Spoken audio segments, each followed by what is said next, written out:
Bem-vindos a mais uma aula, e nessa aula a gente vai falar sobre intencionalidade. Na filosofia, intencionalidade não tem nada a ver com intenção, tem a intenção de fazer alguma coisa. Não tem nada a ver com isso, mas sim com alguma coisa se referir a outra coisa. Por exemplo, se eu pensar agora no Japão, de certa forma o meu pensamento está se referindo ao Japão. Então existe a discussão na filosofia de como é que o meu pensamento pode se referir ao Japão? Como é que o meu pensamento, de certa forma, se conecta com o objeto que eu estou pensando? E essa discussão é muito importante para várias áreas da filosofia, como, por exemplo, para a discussão sobre a verdade. O que faz a minha afirmação ser verdadeira ou falsa? Ou a discussão sobre significado ou sentido.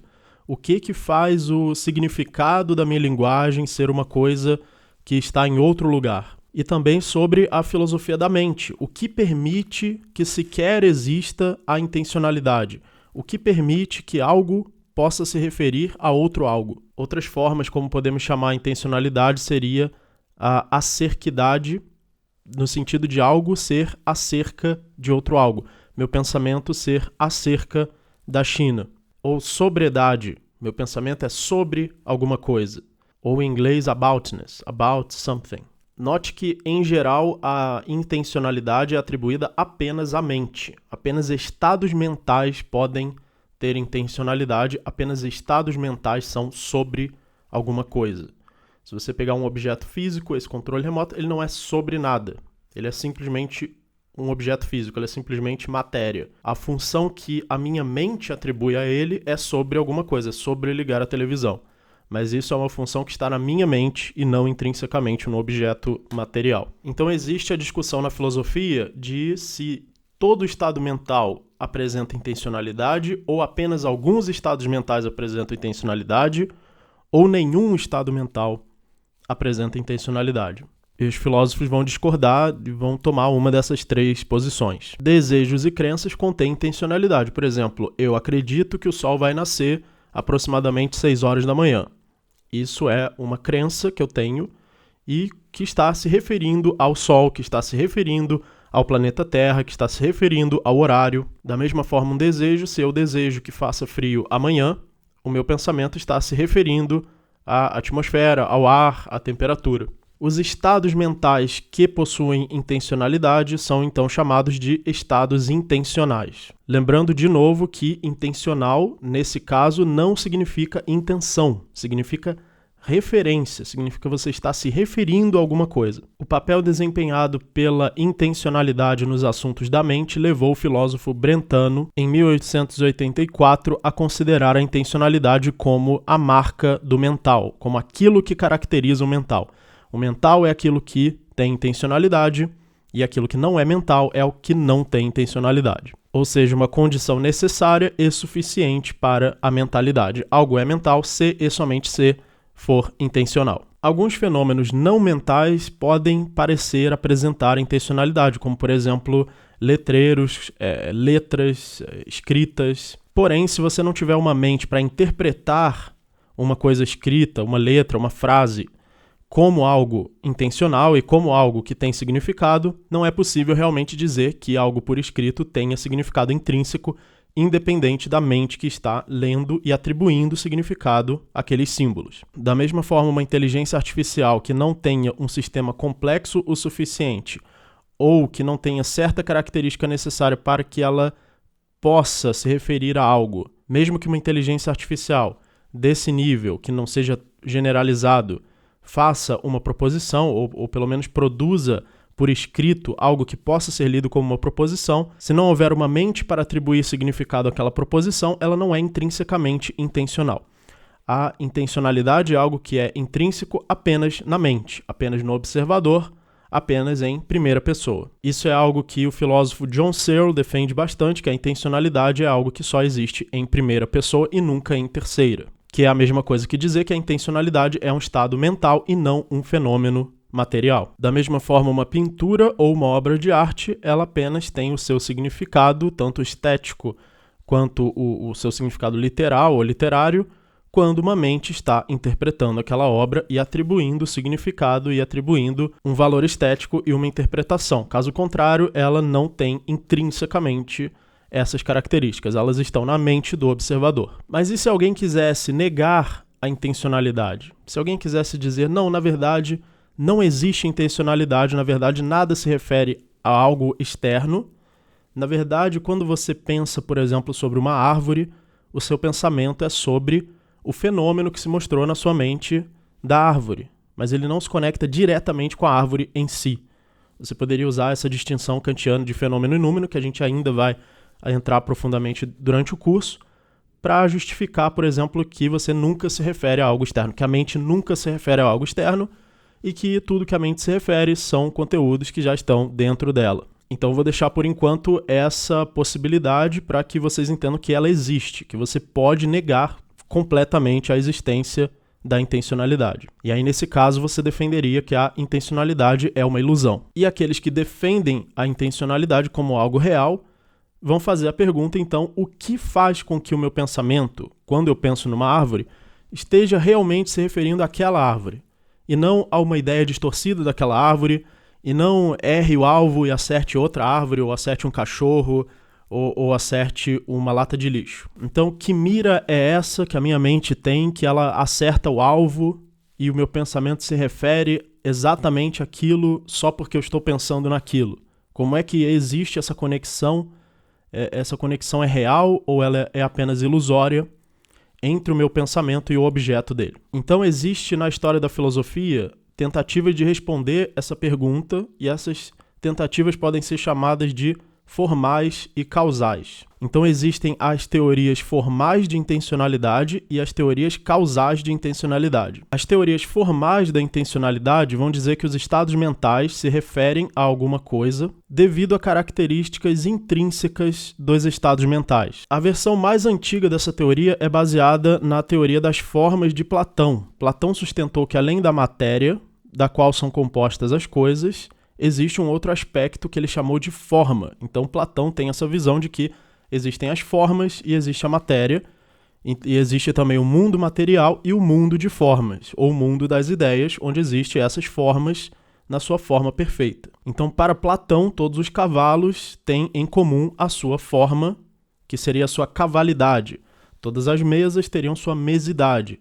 Então, apesar das instâncias de cavalo existirem no mundo material, a cavalidade existiria no mundo de ideias, ou no mundo de formas. Então, se você acreditar nessa teoria de Platão, de que existe um mundo de formas, você poderia explicar a intencionalidade dizendo que a sua mente se refere a um certo cavalo, se referindo à forma da cavalidade e também às características daquele cavalo específico. Porém, nesse caso, não necessariamente você vai precisar do mundo das formas, porque você pode simplesmente dizer que a forma está no mundo material e que você simplesmente está se referindo à forma material específica de um cavalo específico. Então, já que eu mencionei essa teoria de Platão, só para deixar bem claro, para Platão, as formas existem no seu mundo específico das formas, e para outros filósofos, a forma só existe no mundo material, nas instâncias materiais.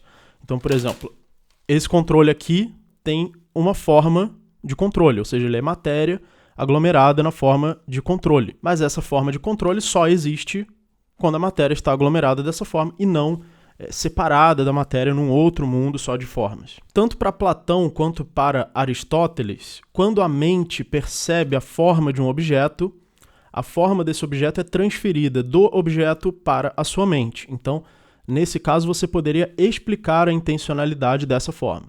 A intencionalidade nada mais é do que a forma do objeto ao qual a sua mente está se referindo, que foi transferida para a sua mente. Mas, por exemplo, no caso de outros filósofos como Kant, isso já não vai ser possível, porque para Kant, a forma pela qual você percebe os objetos, ela está apenas na sua mente e não no objeto em si. O objeto em si é algo que causa essa forma na sua mente, mas não necessariamente você pode extrapolar e projetar essa forma exatamente como ela é dentro do objeto, já que ela é uma interpretação da sua estrutura de percepção. Então, se você seguir a epistemologia kantiana, você não poderia dizer que um objeto transfere a sua forma para a sua mente. Você poderia, no máximo, dizer que o objeto causou a forma como você o percebe na sua mente. Mas existem causas ilusórias também, e, portanto, existe intencionalidade falsa. Digamos que um povo primitivo nunca tenha visto um arco-íris, e eles veem o arco-íris pela primeira vez.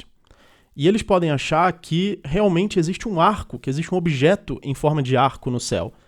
Hoje nós sabemos que não existe esse objeto em forma de arco, é apenas a refração da luz.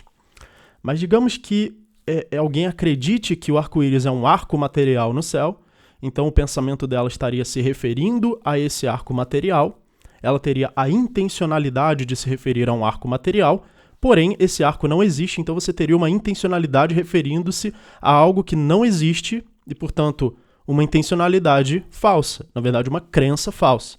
Uma crença de que esse arco está lá, porém essa crença é falsa. Então é possível também se referir a objetos que não existem. Então essa ideia de que a forma se transfere para a mente é uma ideia que veio de Platão e passou por Aristóteles, Tomás de Aquino e mais tarde Locke e Hume. Locke e Hume são dois filósofos empiristas, coisa que a gente vai ver em mais detalhes no futuro, que argumentaram que as ideias que nós temos se referem aos objetos porque elas são imagens desses objetos, que foram impressas na mente através das nossas faculdades perceptivas. Embora imagens ou formas possam desempenhar um papel importante no pensamento, é geralmente aceito que elas não podem oferecer uma explicação da intencionalidade. A relação entre a imagem e o objeto é uma relação de semelhança, mas isso apresenta alguns problemas. O problema é que a relação de semelhança é ambígua de uma forma que a relação de intencionalidade não pode ser. Por exemplo, uma imagem de um homem subindo uma colina é semelhante à imagem de um homem descendo uma colina.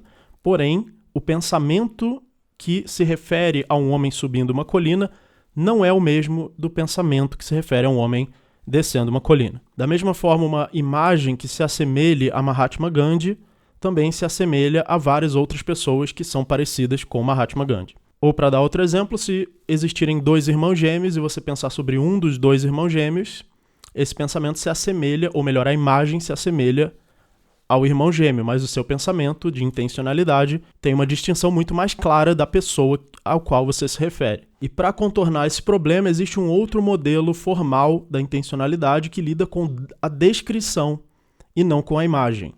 Então, um pensamento se refere a alguma coisa devido à descrição dessa coisa ser usada pelo pensamento. Então, um certo objeto tem uma certa descrição, tem uma certa especificação, e o seu pensamento tem essa mesma especificação, e por isso podemos dizer que ele está se referindo àquela coisa. Então, esse modelo formal da descrição pode contornar o problema da semelhança, pois existem várias pessoas semelhantes a Mahatma Gandhi, mas só existe uma pessoa com a descrição de Mahatma Gandhi.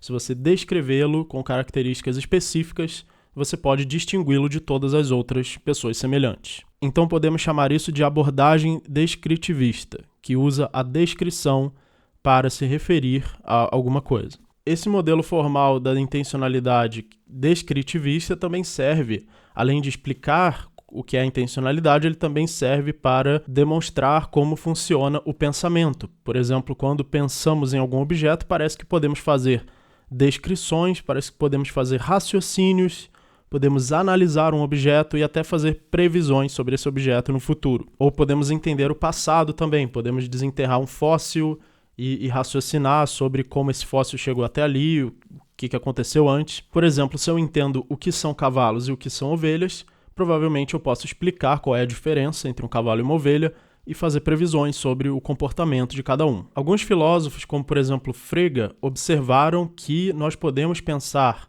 dois pensamentos diferentes sobre a mesma coisa sem perceber que estamos pensando sobre a mesma coisa. Por exemplo, os gregos antigos acreditavam que as estrelas Fósforos e Hésperos, que são a estrela da manhã e a estrela da noite, eram duas estrelas diferentes, quando na verdade as duas são o planeta Vênus. Isso foi descoberto apenas mais tarde. O planeta Vênus pode aparecer de manhã, perto do Sol, ou à noite, perto do Sol. Então os gregos acreditavam que eram duas estrelas diferentes. Então eles acreditavam que Hésperos se levanta à noite, enquanto Fósforos não se levanta à noite, Fósforos aparece apenas de dia. Porém, segundo Frege, eles estariam pensando sobre a mesma coisa, mesmo que não soubessem. A intencionalidade deles estaria se dirigindo a um mesmo objeto, mesmo que eles não acreditassem que isso estava acontecendo. E por isso Frege então teorizou que nossos conceitos não contêm apenas a referência, mas contêm também o sentido. Então, nesse caso, fósforos e hésperos teriam a mesma referência, que é o que hoje nós chamamos de planeta Vênus, mas não o mesmo sentido. O sentido era diferente. Um era o sentido da estrela da manhã, o outro era o sentido da estrela da noite, mas a referência dos dois seria a mesma, seria o planeta Vênus. Ele descreveu o sentido como um modo de apresentação que o conceito escolhe. Então, se essa explicação estiver correta, ela nos permite explicar por que um pensamento se refere a algo, como podemos ter um conhecimento introspectivo de algo externo no qual pensamos e também como dois dos nossos conceitos podem se referir a uma mesma coisa sem que possamos saber. Já que, por exemplo, os povos da antiguidade que observavam Vênus de manhã e à noite não podiam saber que aquele era o mesmo planeta, já que para isso eles precisariam fazer mais observações para depois descobrir esse fato. Porém, alguns pensadores têm problemas com essa explicação. Então ela tem duas principais objeções. A primeira, chamada o problema da ignorância e do erro, é de que as descrições que nós temos à disposição dos objetos aos quais estamos nos referindo podem não ser suficientes para especificar esse objeto e distingui-lo dos outros. Por exemplo, o filósofo Hilary Putnam articulou essa objeção usando um experimento mental que agora se tornou famoso. Então, lembrando que na filosofia se usa bastante experimentos mentais, que é quando você formula uma certa situação onde essa situação mostra algum erro ou alguma inconsistência em uma certa ideia. Então, Hilary Putnam formulou o seguinte experimento mental. Supondo que você esteja pensando em água, se a teoria descritivista estiver correta, você terá uma descrição do que é água. Essa descrição vai ter que distinguir a água de todas as outras coisas, para que você esteja se referindo exclusivamente à água. Para a maioria de nós, excluindo os químicos, essa descrição será um líquido incolor, potável, claro, que corre em rios, lagos, torneiras, etc. Mas então Hilary Putnam falou, vamos supor que existe um outro planeta bem parecido com a Terra, chamado Terra Gêmea, e nesse planeta Terra Gêmea existe um outro líquido que os habitantes de lá também chamam de água. Mas essa é de fato uma água que tem uma composição química diferente. Em vez dela ter a composição química H2O, ela tem a composição XYZ. E mesmo nesse caso, a descrição que nós damos à água é a mesma descrição que eles dão à água. É um líquido incolor, potável, que corre nos rios e lagos, etc. Porém, quando nós pensamos em água, estamos pensando e nos referindo à água do nosso planeta, que é H2O, e quando eles estão pensando em água, com a mesma descrição, estão se referindo ao XYZ, essa outra substância lá daquele outro planeta. E logo, isso prova, se esse experimento mental estiver correto, ele provaria que a descrição não pode ser a explicação da intencionalidade, porque ele mostra que você pode ter a mesma descrição de dois objetos diferentes e esses dois objetos serem diferentes. Então, com a mesma descrição, você pode ter duas intencionalidades, que é o contrário do que a gente viu antes, que eram duas descrições para uma intencionalidade. Então, as duas coisas são possíveis. É possível ter uma descrição para duas intencionalidades ou duas descrições para uma intencionalidade. E, portanto, a descrição não pode, então, explicar a intencionalidade. Nós precisaremos de uma outra teoria para explicar qual é a diferença entre uma descrição e a intencionalidade ao objeto específico. E por isso que esse problema é chamado de problema da ignorância, porque nós podemos ser ignorantes sobre todas as características do objeto. Nós podemos nos referir ao objeto com algumas características que conhecemos, mesmo que nós não saibamos todas as características daquele objeto. Nesse caso, as pessoas não sabem a composição química da água. Nesse experimento mental, a gente está supondo que as pessoas não conhecem as composições químicas desses objetos. E ele se chama problema da ignorância e do erro, porque também muitas vezes as características que atribuímos a um objeto são falsas. Por exemplo, muitas pessoas acreditam que tomates são legumes e não frutas, então a descrição delas de tomate vai incluir a característica legume. Mesmo que essa característica seja falsa, isso não impede as pessoas de se referirem ao tomate. Então, mesmo com uma descrição falsa, mesmo com o erro e mesmo com a ignorância, as pessoas ainda podem se referir às coisas. E por isso esse problema da ignorância e do erro, ele se propõe a refutar que a descrição de um objeto seja responsável pela intencionalidade. E a segunda dificuldade ou problema da teoria formal descritivista é de que a descrição não identifica a natureza essencial das coisas que elas descrevem. Por exemplo, a descrição de Hésperos poderia ser o objeto celestial mais brilhante do céu noturno. Porém, o planeta poderia não ter essas características. Ele poderia existir sem que ele fosse visível no céu noturno. Por acaso, Vênus é visível no céu noturno, mas Vênus poderia existir de outra forma. Ele poderia estar bem mais distante do Sol, por exemplo, e não ser visível. Então, essa descrição não capta realmente a essência do objeto Vênus. Ela não capta realmente o que faz Vênus ser Vênus. Ela é apenas a descrição da forma como nós percebemos Vênus. Por exemplo, a proposição "é possível que Vênus não fosse o objeto mais brilhante do céu noturno" é verdadeira. Porém, a proposição "Vênus poderia não ser Vênus" é falsa. Então dá para notar que ser Vênus é diferente da descrição do que é Vênus. Ou pelo menos é diferente dessa descrição específica. Ela não captou totalmente o que é ser Vênus. E isso nos leva à conclusão de que os conceitos não são equivalentes às descrições. Então, como nós já vimos, esses filósofos encontraram problemas tanto na explicação baseada em descrições, imagens e formas. Então, os filósofos Putnam e Kripke ofereceram uma alternativa a isso, uma outra explicação do que forma a intencionalidade. E o que eles propõem é o que se chama modelo causal de intencionalidade. Nesse modelo, nossos conceitos não possuem características intrínsecas que determinam ao que eles se referem. E, em vez disso, um conceito se refere a alguma coisa devido ao que causou esse conceito na sua mente. Então, no caso de Hésperos e Fósforos, o que causou isso foi o planeta Vênus, e por isso você se refere ao planeta Vênus. Ou seja, a explicação deles é de algo que está externo à mente. Perceba que todas as outras explicações de intencionalidade que vimos até agora é algo que está na própria mente. Tanto a forma de um objeto que foi transferida para a própria mente, quanto a descrição que a mente tem desse objeto. Então, nesse caso, eles estão dizendo que a explicação da intencionalidade está fora da mente e não dentro. A explicação da intencionalidade é aquilo que causou o conceito que está na sua mente. Ou seja, eles defendem o que podemos chamar de externalismo, que o significado de um conceito é externo à mente. O que dá significado a um conceito é algo que está fora da mente. Ou seja, se eu tenho um conceito que se refere a cavalos, esse conceito foi causado pelos cavalos que existem na realidade, externos à mente, e essa causa, essa relação causal entre o conceito e o objeto real é o que causou a minha intencionalidade na direção do cavalo. Se eu tenho o conceito de água, ele pode ser traçado causalmente até o objeto real, que é água, e que causou na minha mente esse conceito. E aí isso resolve aquele experimento mental da Terra Gêmea, porque agora você tem uma explicação de por que a referência da água H2O é diferente da referência da água XYZ. É diferente porque os objetos que causaram esses conceitos são diferentes, mesmo que as descrições sejam diferentes ou incompletas ou erradas.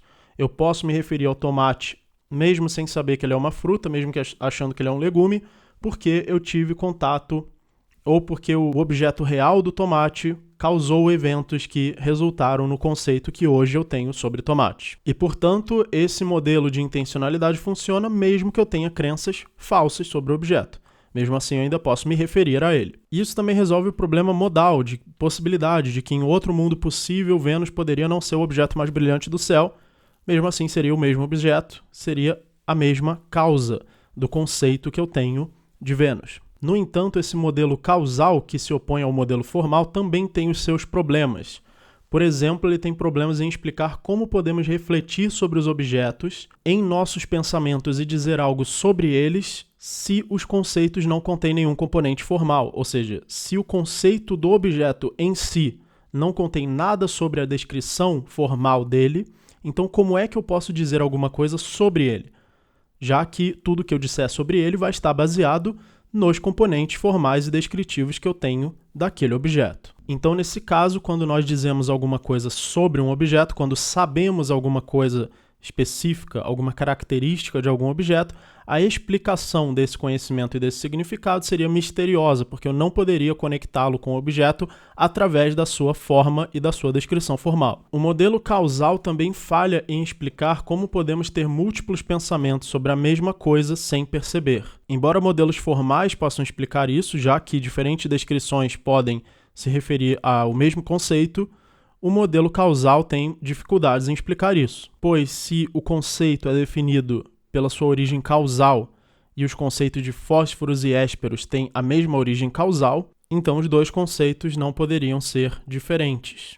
Então, por essas duas teorias, tanto a teoria formal da intencionalidade quanto a causal, terem as suas vantagens e desvantagens, em alguns pontos a teoria formal é melhor para explicar a intencionalidade, e em outros pontos a teoria causal é melhor. Então, surgiram alguns pensadores que adotaram uma teoria bidimensional, ou seja, uma teoria que entende a intencionalidade baseando-se em ambas as explicações e não escolhendo uma das duas. Ou seja, nesse caso, o seu conceito ele possui tanto um componente causal, que é aquele objeto real que causou o seu conceito em primeiro lugar, quanto também um componente formal, que são as características que você pode identificar e atribuir àquele objeto. E nesse caso, para evitar o problema do erro, para evitar o problema de uma crença errada, você tem que ter uma descrição que venha diretamente do objeto. Por exemplo, chamar o tomate de fruta ou legume não vem diretamente da sua experiência. Porém, dizer que o tomate é comestível vem diretamente da sua experiência. E essa experiência, então, é o que o objeto causa na sua mente. Não é algo que foi teorizado, como, por exemplo, o conceito de fruta ou legume, vem de como ele foi teorizado e comparado com outros alimentos que vêm da natureza. Por exemplo, no caso do arco-íris, onde eu posso ter a crença errada de que estou vendo um arco material no céu. Porém, eu só posso dizer sobre o arco-íris que ele tem uma forma visual de arco, porque essa é a forma que chega até a minha mente. Não chega até a minha mente se ele é feito de matéria ou de algodão, ou se tem um pote de ouro no final do arco-íris. Essas coisas são apenas teorias que fazemos e, portanto, elas não podem fazer parte da intencionalidade. Faz parte da intencionalidade apenas aqueles dados que chegam diretamente ou aquelas experiências que vêm diretamente dos dados que chegam na nossa mente. Então, como essas descrições não poderiam ser falsas, porque você está descrevendo a experiência que você teve e você teve essa experiência diretamente conectada ao objeto, isso evita o problema do erro, se a sua descrição se referir exatamente ao efeito que o objeto causou na sua mente. E para evitar o problema da ignorância, que é quando você não conhece todas as características específicas de um objeto, poder especificá-lo pela sua descrição, a solução disso seria o componente causal.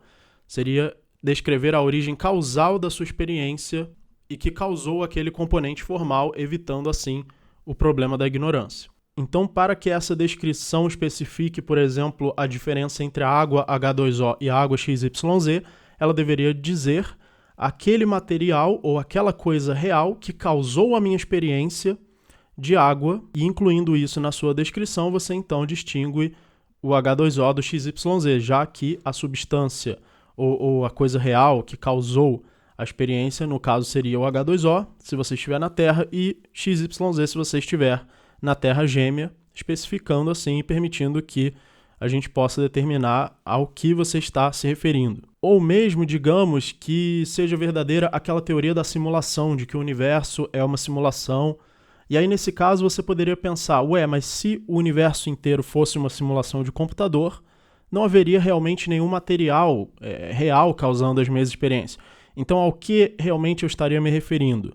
Porém, deveria existir um computador causando essa simulação e esse computador seria o objeto real. Então, essa teoria funcionaria do mesmo jeito porque você estaria se referindo ao objeto real que está causando essas experiências, mesmo que esse objeto real seja um computador causando experiências virtuais. Ou mesmo que você defenda a epistemologia kantiana ou o idealismo transcendental kantiano, que é uma coisa ainda para o futuro desse curso, que diz que o fenômeno é diferente do númeno, que a coisa em si é diferente da aparência da coisa.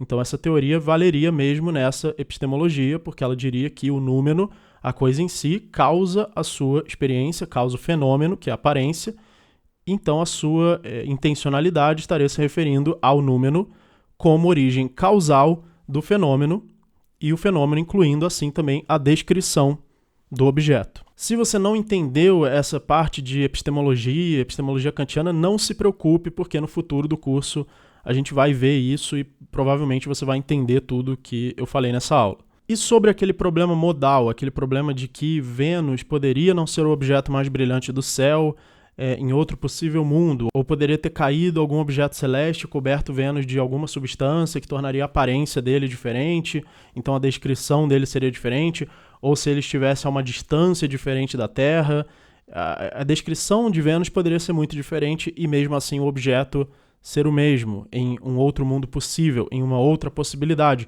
Como distinguir, como manter a descrição de um objeto e ainda assim evitar esse problema? Então, uma solução que foi proposta é incluir a palavra atual, ou seja, o objeto que atualmente, o objeto que neste momento é o objeto mais brilhante do céu, porém que em um outro momento, em uma outra possibilidade, poderia não ser. Mas na sua descrição você inclui o objeto que atualmente é o mais brilhante do céu. E nesse caso você está se referindo ao objeto Vênus e a sua descrição não poderia estar errada, já que Vênus é o objeto atualmente mais brilhante do céu, mesmo que ele pudesse em uma outra realidade, ou em uma outra possibilidade, ou no futuro, ou no passado, não ser. Então, voltando para aquela proposição, pode ser verdade que o objeto Vênus poderia ter falhado em ser o mais brilhante do céu.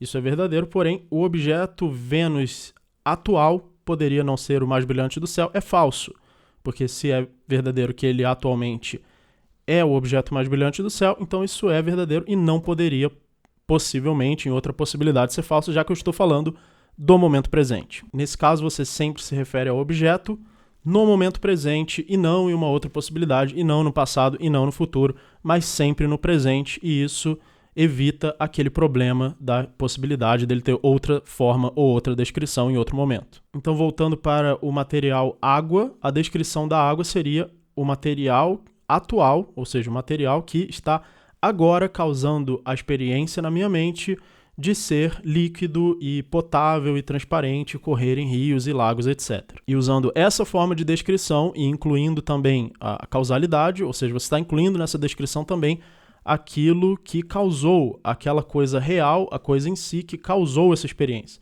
Tudo isso está incluído nessa descrição. Então você aproveita o melhor da teoria causal, o melhor da teoria formal e evita todos aqueles erros mostrados anteriormente com essa versão da teoria da intencionalidade. Então essa aula foi, na verdade, bem profunda, bem detalhada sobre intencionalidade.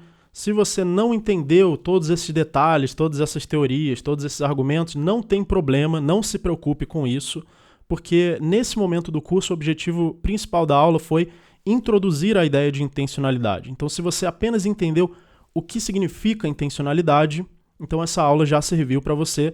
E essas outras teorias, esses outros argumentos, se você não entendeu agora, não se preocupe, porque você vai entender isso no futuro, depois de muitas outras aulas. É normal na filosofia você não entender um conteúdo de primeira, ou você precisar de um background, você precisar se introduzir em outros assuntos para poder entender um certo assunto. Isso é perfeitamente normal, não se preocupem com isso, não se intimidem. Então, muito obrigado e até a próxima aula.